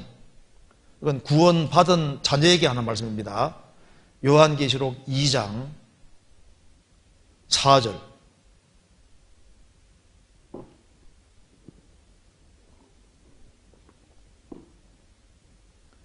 그러나 너를 책망할 것이 있나니 너희의 처음 사랑을 버렸느니라. 그러므로 어디서 떨어진 걸 생각하고 회개하여 처음 행위를 가지라. 만일 그리하지 아니하고 회개치 아니하면 내가 네게 임하여 내 촛대를 그 자리에서 옮기리라. 에베소 성도들이 주님을 사랑하는 그 열렬한 마음이 있는데 시간이 지나가면서 처음 사랑이 식었습니다. 그래서 처음 사랑을 버렸을 때 어디서 떨어진 걸 생각하고 회개하여 처음 행위를 가지라. 처음 사랑을 가져야만 처음 행위를 가질 수 있게 됩니다. 처음 사랑을 버리면은 처음 행위에서 멀어지게 됩니다. 그래서 첫사랑에서 멀어진 것을 다시 돌이켜서 첫사랑을 회복하는 것을 가리켜서 또 회개라고 표현을 했습니다. 그러니까 구원받은 이후에 주님과 관계가 멀어진 사람이 다시 주님과 가까워지는 것도 회개가 되는 거예요. 요한계시록 3장 19절 같이 읽겠습니다. 3장 19절 같이 읽겠습니다. 물은 내가 사랑하는 자를 책망하여 징계하노니 그러므로 내가 열심을 내라 회개하라. 라오디게아 성도들은 뜨뜻미지근해졌습니다. 차지도 않고 더럽지도 않고 뜨뜻미지근해진 건 듣는데 그런 사람 다시 뜨거운 마음을 회복시키는 것도 회개인 거예요. 이번에 우리가 동계수련회 하는 것도 식은 마음을 다시 이렇게 뜨거운 마음을 불러일으키는 건 목적도 있고 주님께서는 미지근한 것이라 하시니까 처음 사랑을 회복하고 또 그리고 열렬한 마음을 다시 회복시킬 그런 목적으로 동계수련회 하는 것도 있습니다. 그래서 구원받지 아니한 사람도 이제 생명 얻는 회개, 구원받기 위해 참으로 돌이켜야 되고 구원받고 난 다음에도 우리가 신앙이 완전히 회복되기 위해서도 철저하게 돌이키는 사람. 그래서 주님께로 참으로 돌이키는 사람은 주님께서 그 사람 신앙을 또 회복시켜 주시는 겁니다. 이제 그 다음 질문 보겠습니다. 여기 질문 드립니다. 온 세상의 죄 이퀄 해놓고 세상 모두의 죄 복음 설명해 주실 때 첫사람은 아담, 마지막 사람은 마지막에 태어나는 사람으로 많이 말씀해 주시는데요. 세상 마지막 사람의 죄가 어디까지 포함되는 것인가요? 천년만국 끝날 때까지인지 7년 혼란 후까지인지 7년 혼란 전까지인지 전에 듣기로는 모른다고 들었습니다. 누가 왜 모른다고 했을까요? 하지만 저의 모든 죄와 관련된 것이기 때문에 뭔가 정확하게 짚고 넘어가고 싶다는 생각이 들었습니다. 하나님께서 세상 죄를 포함하실 때 마지막 사람의 죄가 누구까지인지 모르지만 제가 그 전 사람은 맞는지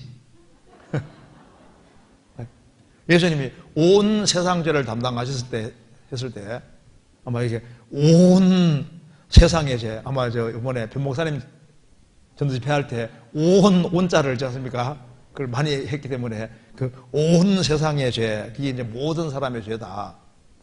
그렇죠? 저는 예수님은 우리의 죄를 위한 화목제물이니 우리만 위할 뿐 아니요 온 세상의 죄를 위하심이라. 예수님은 세상의 구세주입니다. 보라 세상 죄를 지고 가는 하나님의 어린 양. 예수님이 세상 죄를 짊어진 것이 맞잖아요. 그럼 세상 죄를 할 때 그럼 세상 죄는 예수님이 영원한 속죄에 이루었으니까 이게 천년 왕국 끝날 때까지인지 7년 혼란 후까지인지 7년 혼란 전까지인지 어느 게 맞을까요? 전에 듣기로는 모른다고 들었습니다. 누구에 들었는지 모르겠는데 역사 끝날 때까지가 포함되는 거죠. 온 세상 죄 속에 역사 속까지 다 포함됩니다. 그러니까 엉뚱한 할 수도 있지만 답변해 주시면 감사하겠습니다. 온 세상 죄, 세상 모든 사람의 죄가 많죠. 그런데 여기에 이제 천년 왕국 끝날 때까지 다 포함되는 것이 맞습니다. 온 세상 죄가 맞아요. 그런데 예수님은 온 세상의 죄를 담당하셨는데 효력은 믿는 사람에게만 미치는 겁니다. 무슨 말이 되시죠? 그러니까 주님이 온 세상 죄를 처리하셨는데 그 효력은 안 받아들이는 사람은 효력이 없는 거예요. 출애굽기 12장에 보면은 이스라엘 백성들이 양의 피를 발랐습니다. 양을 죽여서 피를 바르는데 양을 죽여서도 집에다가 피를 우슬초에 찍어서 안 바르면은 효력이 없는 거예요. 양이 죽어서도 이제 이스라엘 집에서 대문을 턱 나가면은 가장 흔한 풀이 우슬초입니다. 히솝이라고 우슬초인데 우슬초 그냥 꺾어서 그냥 피 찍어서 바르면 무조건 바르고 집안에서 무조건 사는 겁니다. 그 우슬초가 믿음의 그림자거든요. 믿음은 너무 간단한 거예요. 예수님이 죽으셔서도 그 피공도를 자기가 안 받아들이면 자기인데 효력이 없는 거예요. 레위기 23장 보면은 대속죄일 날 이스라엘 민족이 지은 죄를 염소가 짊어지고 죽지 않습니까?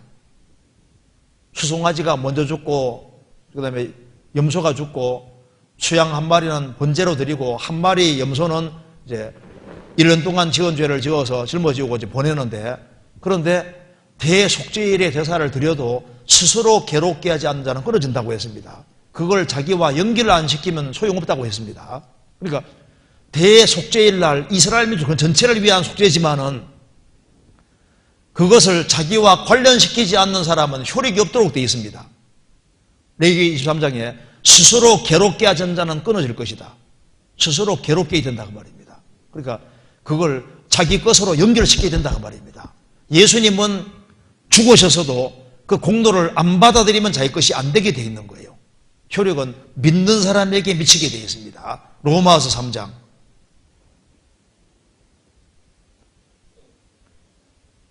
3장 22절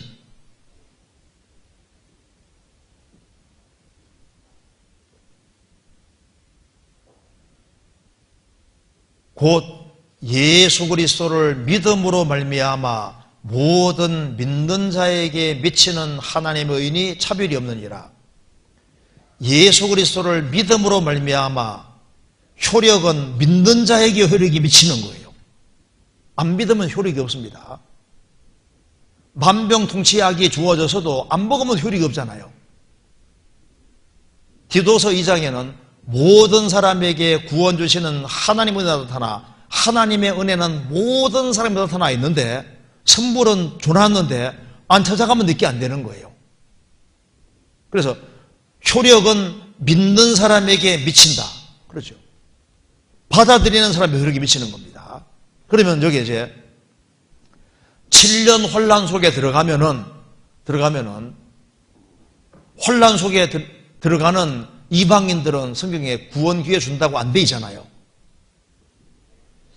여기 로마서 11장에 이 비밀은 이방인의 충만한 수가 들어오기까지 더러는 이스라엘 중에 더러는 완악하게 된 것이라. 그리하여 온 이스라엘이 구원을 얻으리라.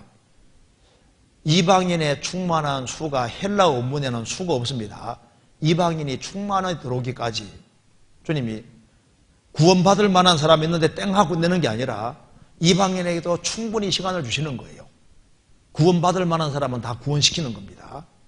그런데 이제 도무지 가능성이 없으면 주님께서 끝을 딱 내시는 거예요. 그래서 이 은혜 시대에 구원받을 기회를 충분히 주시는데 끝까지 구원받지 않고 믿지 않는 사람은 주님께서 구원의 기운을 끊어버리시기 때문에 7년 환난 속에 들어가서는 그들이 구원받지 못한다고 말입니다. 왜냐하면 주님께서 보세요. 노아 홍선에도 주님이 방주문 열어두시고 기회 주셨는데 끝까지 회개치 않고 방주문 딱 닫아버리니까 그들은 1년 홍수 안에 다 죽어버렸지 않습니까? 은혜 시대 때 은혜를 충분히 주시는데 은혜를 끝까지 거절하면은 방주문 닫히듯이 은혜 문이 딱 닫히면은 그러면은 자동으로 환란 속에 들어간 사람은 생명책에서 이름이 싹 지워져 버리는 거예요. 생명책은 기록되어 있는 상태에서 지워지는 겁니다. 시편 69편에 보면은 주님을 대적하는 사람에 대해서 말하면서 저들을 생명책에서 도멸시켜 주십시오. 기록되어 있는 것을 지우는 게 도말입니다. 저희라는 사람도 생명책에 기록되어 있는데 끝까지 구원 안 받으면 이름이 자동으로 지워지는 거예요. 최종적으로 구원받은 사람 이름만 남게 되는 겁니다. 그래서 지금 이 은혜 시대 때 충분한 시간과 기회 주시는데 끝까지 구원 안 받는 사람은 이제 은혜 시대가 끝이 나고 환란 시대에 들어가면은 이방인들은 이름이 자동 삭제되기 때문에 구원은 기회가 없는 거예요. 그래서 최종적으로 구원받은 사람 이름만 남게 되는 겁니다. 그래서 요한계시록 13장에 보면은 이제 생명책에 이름이 농명되지 못한 사람은 다 적그리스도에게 경배할 것이다. 왜냐하면 환란 속에 들어가면은 자동 이름이 삭제돼 버리는 거예요. 그래서 생명책은 기록된 상태로 지워지는 겁니다. 그거 알고 계시죠? 그래서 지금 사람은 주님의 공도 때문에 생명록에 이름이 다 올라가 있는데 끝까지 구원 안 받으면 자동 삭제돼서 최종적으로 구원받은 사람 이름만 딱 남게 되는 거라고요. 그래서 지금 이 은혜 시대 끝에 끝까지 구원 안 받으면 이름이 그냥 자동 삭제됩니다. 다시는 기회가 없습니다. 그리고 천년 왕국 속에 들어가서도 구원받을 기회가 주어지지 않습니까? 여호와 하는 지식이 충만해진다고 했습니다. 왜? 주님은 온 세상 죄를 위해 죽으셨고 영원부터 영광 속죄하셨는데 효력은 믿는 사람에게 미치니까 구약시대 때도 믿음으로, 예수님 당시에도 믿음으로, 이 시대도 믿음으로 그리스도를 향한 믿음 때문에 구원받는 거예요. 구약시대 때는 오실 그리스도 믿었고 예수님 당시에는 오신 그리스도를 믿었고 우리도 성령으로 오신 그리스도를 믿는 겁니다. 예수가 그리스도라고 믿는 걸 통해서 구원받는 거지 않습니까? 그래서 결국은 모든 세대 안에 주님의 완전한 공도 때문에 믿음으로 구원을 받게 되는 것이 맞는 거예요. 그래서 제 모든 죄가 포함되는 것인지 질문됩니다. 당연히 다 포함되죠. 예수님이 거의 다 이루신 겁니까? 다 이루신 겁니까? 다 이루었다. 창세기 2장에 천지 만물이 다 이루니라. 천지 창조하시고 딱 한 장인데 다 이뤘다고 했습니다. 그러니까 창조는 창세기 1장으로 끝이 났고 그 다음에는 창조된 걸 우리 다 누리는 거예요.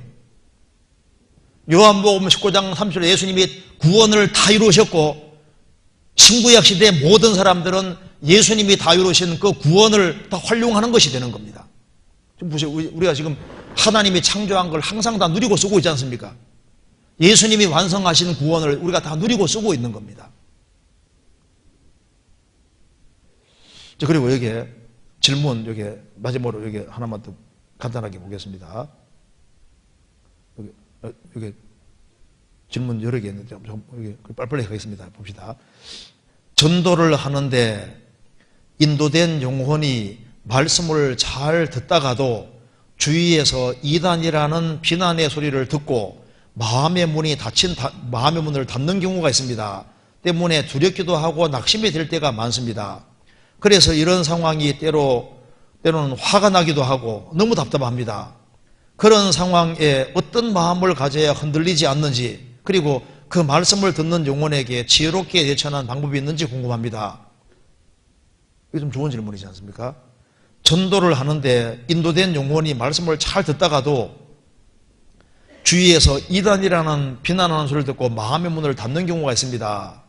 때문에 두렵기도 하고 낙심될 때도 있습니다. 말씀 잘 듣다가도 이단이라는 소리 때문에 마음 문을 닫는다.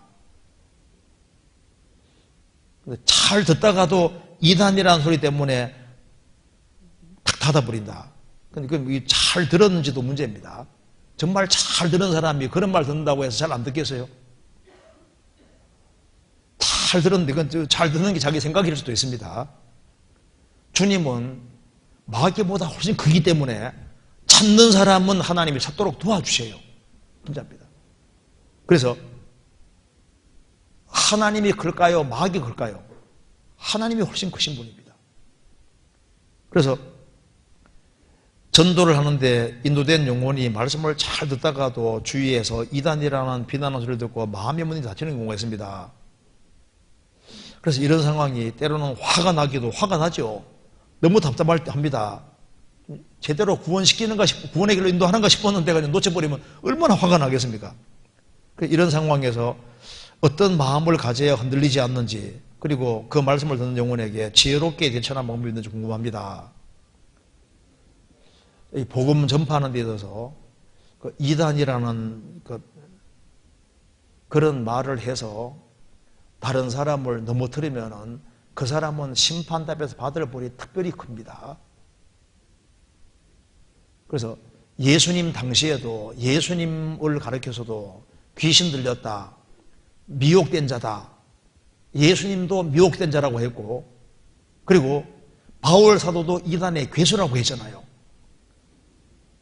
하물며 예수님을 가르쳐서도 그렇게 말하고 바울 사도도 이단의 괴수라고 말했는데, 복음을 전하는 사람에 대해서 이렇게 함부로 말하고 그렇게 하는 사람이 받을 벌이 따로 있습니다. 그래서 모처럼 전도하려고 했는데 그런 엉뚱한 소리를 하는 사람들 때문에 그 사람 전도가 막히면요, 전도한 사람 책임이 아니라 그런 엉뚱한 소리 한 사람들이 나중에 주님 앞에서 책임을 다 져야 되는 겁니다. 자기도 천국에 안 들어가고 천국에 들어가려는 사람도 막았을 때, 엉뚱한 소리에서 막았을 때 그 죄가 얼마나 크게 되겠습니까? 남을 실족시키면은 아예 연자못돌을 목에 달고 물에 빠져 죽으라고 주님께서 말씀하셨잖아요. 그러니까 실족시키는 것은 굉장히 큰 죄가 되는 겁니다. 그런데 나는 주님 품으로 인도하려고 했는데 누가 엉뚱한 소리에서 그 사람이 전도받는 것을 장애를 주고 그 사람이 구원받을 수 있는 그런 기회가 주어지는 것을 막았을 때 그런 엉뚱한 소리를 퍼뜨린 그 사람이 주님 앞에 책임을 져야 되는 겁니다. 그 벌이 엄청 클 겁니다. 그런데 우리 전도하다 보면은 화가 난다 그 말입니다. 그런데 좀 생각할 것이 있습니다. 성경 찾아보시겠습니다. 요한복음 10장, 먼저 이런 일은 당연한 일이라는 걸 알아야 됩니다. 요한복음 10장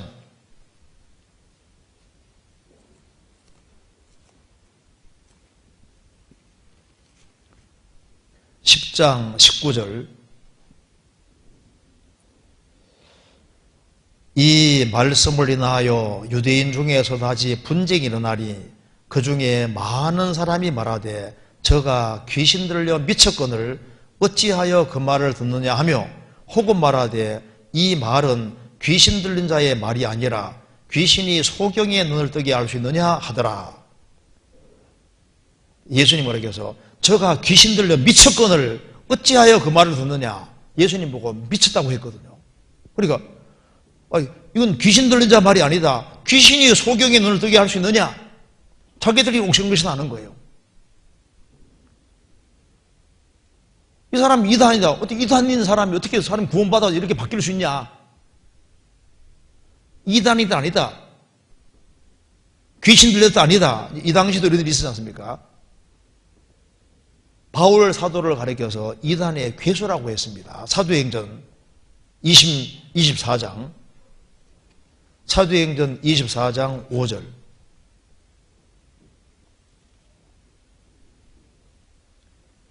같이 읽겠습니다. 우리가 보니 이 사람은 연병이라 천하에 퍼진 유대인을 다 소욕해 하는 자요 나사렛 이단의 괴수라. 바울 사도를 가리켜서 이 사람은 보니까 전염병이다. 연병이라 천하에 퍼진 유대인을 다 소욕해 하는 자요 나사렛 이단의 괴수라. 바울 사도를 이단의 괴수라고 했습니다. 그래서 우리가 전도하는 과정에서 엉뚱한 소리 듣고 비난받는 것은 일단 당연한 것인데 잘못을 해서 비난받는 건 옳지 않지만은 바르게 복음 전하는 것 때문에 이렇게 반대받는 소리 듣는 건 당연하다고 생각하게 됩니다. 사도행전 28장 22절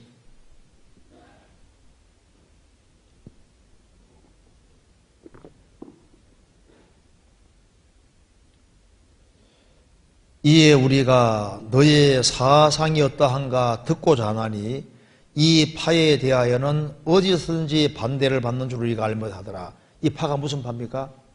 예수파. 바울 사도가 전하는 복음. 그 복음을 전하면은 반드시 마귀 반대가 있습니다. 그래서 디도서 3장 보면은 이단에 속한 사람을 한두 번 훈계한 후에 멀리하라고 했는데 어떤 사람이 이단이 어떻게 되어 있습니까? 행위로 천국 가는 것처럼 하면 이단이라고 되어 있습니다.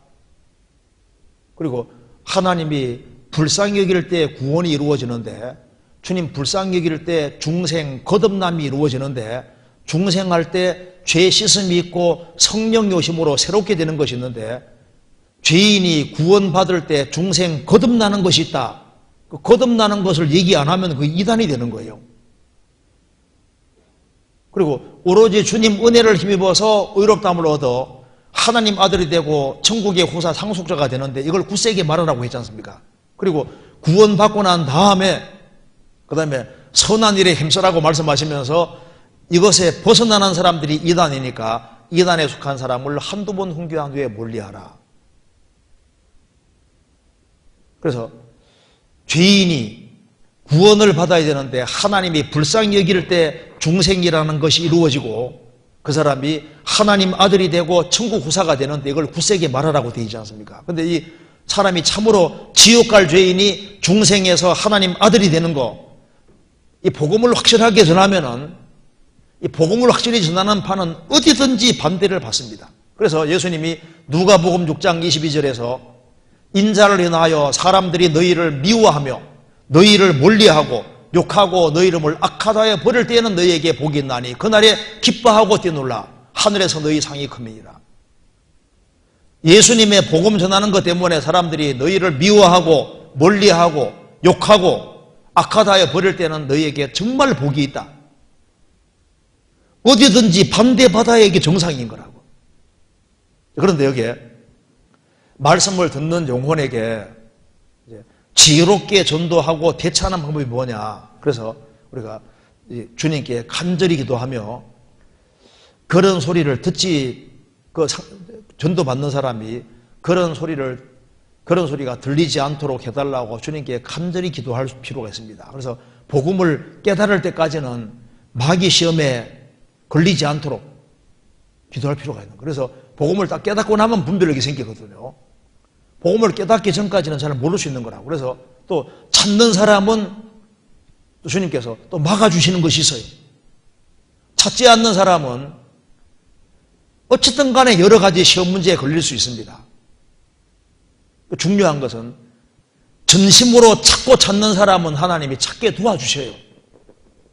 그리고 누가 엉뚱한 소리 해도 정말 참는 사람은 그리스도를 발견해야 만족이 되기 때문에, 성령께서 더 크신 분이기 때문에 마귀의 모든 시험을 이기고 복음을 깨닫게 도와주십니다. 그래서 우리가 전도하는 데 있어서 마귀 역사가 아주 심한 시대이기 때문에 간절하게 기도할 필요가 있습니다. 그러면은 주님께서 신기하게도 길을 다 막아주시고 해서 그 사람이 복음을 확실히 깨달을 수 있도록 신앙생활을 하도록 도와주실 거예요. 그리고 이제 그래서 우리가 전도할 때 혼자 전도하는 것보다 구원받은 식구들에게 기도 부탁도 하고 같이 합력해서 이렇게 전도하면은 쉽게 구원되는 이유가 왜 그러냐면은 마귀 역사도 있기 때문에 그런 겁니다. 어떤 사람은 단독으로 혼자 전도하려고 하는데 혼자 전도를 사람 많이 놓치거든요. 요즘 마귀가 아주 강하게 역사하는 시대이기 때문에 한 사람 전도할 때 구원받은 식구들이 이제 기도 부탁도 같이 하고 같이 합력해서 연합하고 이렇게 해서 사람들이 한 사람 한 사람 구원되는 거예요. 그리고 이제 요즘은 이제 우리가 성경적으로 가르친다는 것 자체가 아직 많이 드러나 있지 않습니까? 그런데 그 복음을 전하는 데 있어서 마귀는 살아있기 때문에 어떤 방법으로든 간에 복음을 못 깨치게 하려고 하도록 되어 있습니다. 복음과 함께 고난 받으라고 되어 있기 때문에 복음 전하면 어쨌든 반대를 받게 되어 있는 거예요. 마귀는 구원받지 못하게 하려고 최대한 노력을 합니다. 그래서 한 사람 영혼을 마귀 밥통 속에 있는 그 마귀 속에 있는 사람을 끄집어내는 거기 때문에 한 사람을 구원받게 할 때 마귀가 결사 반대하는 것이 맞는 거예요. 마귀는 교회 다니는 거 안 무서워하거든요. 진짜 무서워하는 것은 한 사람이 정말 구원받고 하나님 자녀가 될까봐 정말 무서워한다고요. 그래서 복음 전하는 데 있어서 내가 진리 편에 속해서 주님 편에 속해 있으면은 반대받을 것은 각오를 해야 되는 것이 맞습니다. 그런데 거짓된 것을 전해서 비난받으면 안 되지만은 복음을 전하기 때문에 주님 편에 속해서 주님의 복음을 전하는 속에서 고난받는 것은 그건 영광스러운 거예요. 그렇잖아요. 요한복음 15장 예수님이 이렇게 말씀해 주셨습니다. 요한복음 15장 18절입니다.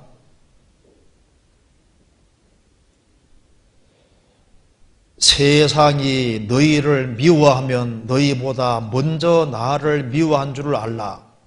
너희가 세상에 속하였으면 세상이 자기의 것을 사랑할 터이나 너희는 세상에 속한 자가 아니요 도리어 세상에서 나의 택함을 입은 자용고로 세상이 너희를 미워하느니라. 내가 너희들어 종이 주인보다 더 크지 못하단 말을 기억하라. 사람들이 나를 핍박하였은즉 너희도 핍박할 터이요 내 말을 지켰은즉 너희 말도 지킬 터이라. 세상이 너희를 미워하면은 너희보다 먼저 나 예수님을 미워한 줄 알아라. 너희가 세상에 속하였다면 세상이 자기의 것을 사랑할 터이나 너희는 세상에 속한 자가 아니요 도리어 세상에서 나의 택함을 입은 자인고로 세상이 너희를 미워하느니라.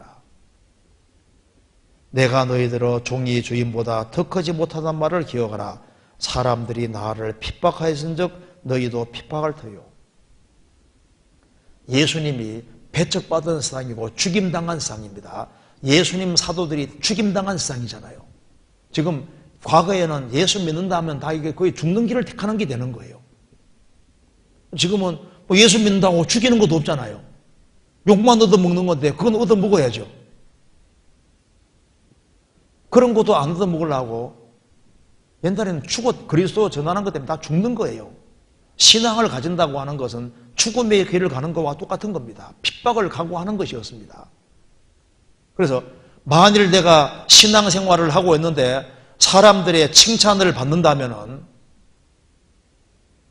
그 신앙도 체크해 봐야 됩니다. 모든 사람이 너희를 칭찬하면 화가 있도다.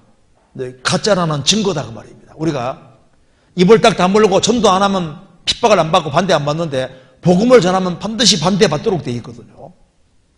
우리가 하나님과 사람 앞에 칭찬을 받지만은 복음 전하는 문제는 핍박을 받도록 되어 있는 거예요.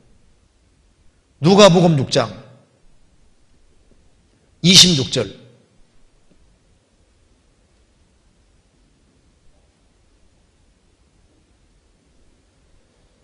(6장 26절) 같이 읽겠습니다. 모든 사람이 너희를 칭찬하면 화가 있도다. 저희 조상들이 거짓 선자들에게 이와 같이 하였느니라. 가짜가는 칭찬을 받습니다. 모든 사람이 너희를 칭찬하면 너희가 화가 있다. 너희들 가짜다 그 말입니다. 22절.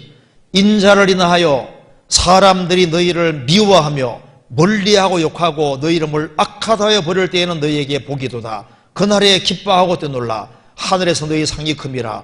저희 조상들이 선자들에게 이와 같이 하였느니라. 그리스도인들이 사회생활을 할 때도 정말 최선 다해 살기 때문에 칭찬을 받습니다. 그리스도인들은 남에게 악을 행하지 않잖아요. 그래서 하나님과 그리스도 섬기는 사람은 하나님과 사람에게 칭찬을 받는데, 그런데 복음 전하는 문제는 그렇지 못한 거예요. 주님 편에 서서 지옥 갈 영혼을 건지려고 하고 복음 전하면은 반대를 받도록 되어 있습니다. 만일 어떤 교회가 주님께 속해 있다고 하는데 복음 전하는데 반대를 안 받는다, 마귀 밥통 속에 있다는 증거인 거예요.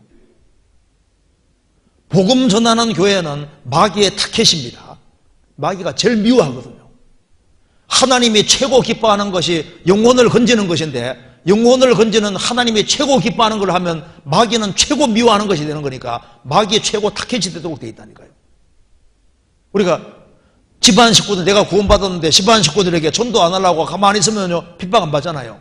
그런데 복음을 확실히 깨우치고 정말 거듭나야 되고 이 천국 가야 된다고 하면요, 대충 믿으면 되지 왜 따지냐고 막 반발하고 막 일어서고, 믿는 곳이 따지면 반발하게 돼 있는 거예요.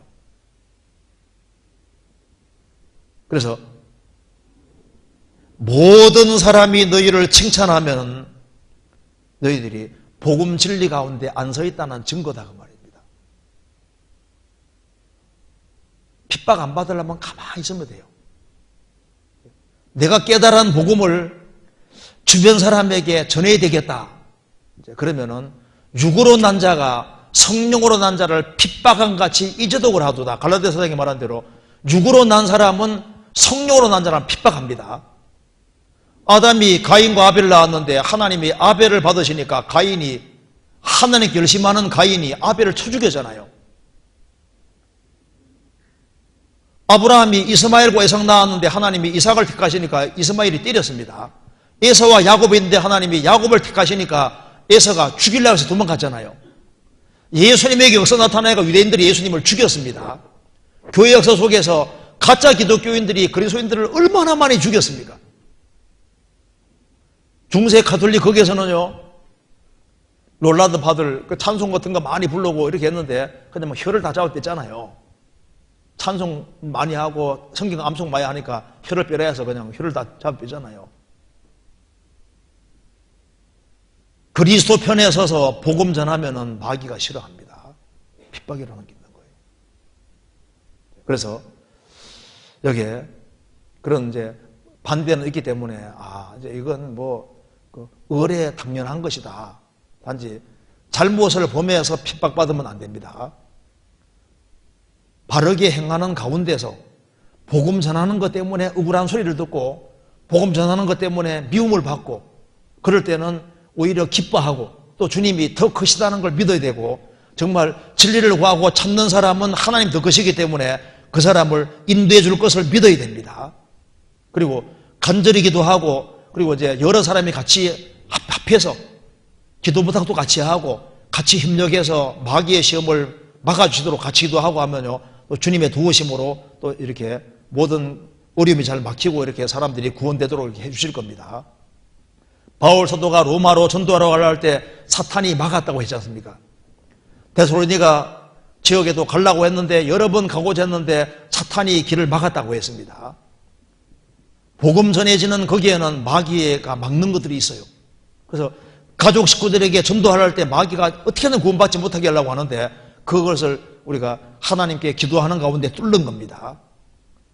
큰 산아 내가 무엇이냐 스룹바벨의 앞에 평저가 되리라고 말씀한 대로 이제 주님이 도와주시면은 큰 산도 제거될 수 있고 구원 안 될 것 같은 가족도 또 구원되는 일이 얼마든지 있습니다. 주 예수를 믿으라 그리하면 너와 내 집이 구원받으리라 말씀하신 대로 좋은 땅에 뿌리었다는 것은 말씀을 듣고 깨닫는 자니 결실하여 30배, 60배, 100배 된다고 말씀하신 대로 마귀가 아무리 역사해도 나 통해서 30명, 60명, 100명이 구원받도록 길을 열어가실 테니까 우리가 담대한 마음으로 진리 가운데 행하면은 실망하지 않고 주님이 구원받도록 길을 열어주실 겁니다. 그래서 여기 주눅들지 말고 실망하지 말고 의뢰 이런 일이 있다는 걸 생각해야 됩니다. 우리가 선을 행하되 낙심하지 말지니 피곤하지 아니하면 때가 이름에 거두리라.